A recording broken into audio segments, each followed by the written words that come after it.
উত্তর দিনাজপুর জেলার করণদিঘি থানার অন্তর্গত আলতাপুর ২ নম্বর গ্রাম পঞ্চায়েতের বিহিনগর গ্রামে জমি মাফিয়াদের দৌরাত্মে বাড়ি ছাড়া হয়েছিল শামীম আখতারের পরিবার। হাইকোর্টের নির্দেশে বাড়ি ফিরলেও পরে ঘরছাড়া হয়ে যায় পরিবারটি। তৃণমূল কংগ্রেসের সরকার পতন, বিজেপির সরকার গঠন পরে বাড়ি ফিরলেও ঘরছাড়া পরিবার। করণদিঘির বিজেপি বিধায়ক বিরাজ বিশ্বাস ঘরছাড়া পরিবারের পাশে থেকে পরিবারটিকে বাড়িতে ফেরালেন। এ বিষয়ে কি জানিয়েছেন ঘরছাড়া সেই বিজেপি পরিবার, শুনুন।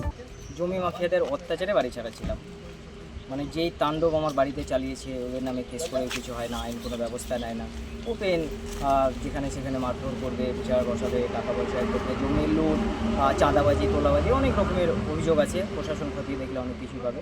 আজকে সুশাসন প্রতিষ্ঠা হয়েছে বলে আজকে সাহস পেয়েছি বলে মাননীয় শুভেন্দু অধিকারী মহাশয়কে অসংখ্য ধন্যবাদ, এবং সাথে আমাদের তরুণ তুর্কি বিজেপি বিধায়ক আমাদের বিরাজ বিশ্বাস মহাশয়কে অসংখ্য ধন্যবাদ। আপনারা দেখলেন উনি নিজে আমাকে এই বাড়িতে নিয়ে এসে আমাকে বাড়িতে দিয়ে গেলেন। সামগ্রিক বিষয় সম্পর্কে কি জানালেন করণদিঘির বিজেপি বিধায়ক বিরাজ বিশ্বাস, শুনুন। দেখুন, এটা আমাদের যেটা আমরা বলেছিলাম যে আইনের শাসন আমরা নিয়ে আসবো, সেটাই একটা প্রথম ধাপ। একটা মানুষ, একটা সংখ্যালঘু মাইনরিটি পরিবার, শিক্ষিত পরিবার, যার পরিবারকে কিছু জমি মাফিয়া, বিশেষ করে এই নামগুলো হচ্ছে লুতাফুর রহমান, ফিরোজ খান, রেজাউল হক, শওকত আলী, মোয়াজ্জেম হোসেন, এদের আবার উর্ফে লেটু, শেটু আর মিঠুন আর নিখিল, মনে হয় কি নাম জানি, উকিল না ফুকিল। তো এই সকল দুষ্কৃতীরা পূর্বের যে বিধায়ক ছিল তারই নেতৃত্বাধীন এই জমিটাকে দখল করতে এসেছিল। এদের দখল করতে এদের প্রথমে হুমকি চমকি দেয়, যখন এরা না মানে তখন এদের আইনের ভয় দেখিয়ে, বিভিন্ন মামলা, ফলস মামলার ভয় দেখিয়ে জমি দখল করার প্ল্যান করে। পরবর্তীতে পরিবারটা না মানার পরে যখন কোর্টে যায়, দ্বারস্থ হয়, তখন এই পরিবারকে জানে মেরে দেওয়ার হুমকি দেয়।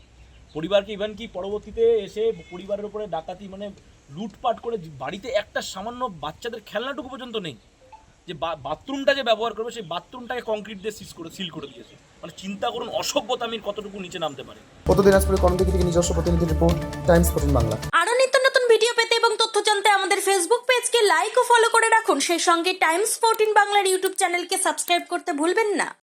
মুখের উজ্জ্বলতা হারিয়ে গেছে, স্পট পড়ে গেছে, ব্রণ ভর্তি, তাই আর দেরি না করে আজই আসুন রায়গঞ্জের চণ্ডীতলায় হেলথ প্লাস মাল্টি স্পেশালিটি ক্লিনিকে, এবং এখানে পান অভিজ্ঞ ডাক্তার দ্বারা ফ্রি স্কিন টেস্ট। আরো বিস্তারিত জানতে যোগাযোগ করুন 9674895169 এই নম্বরে।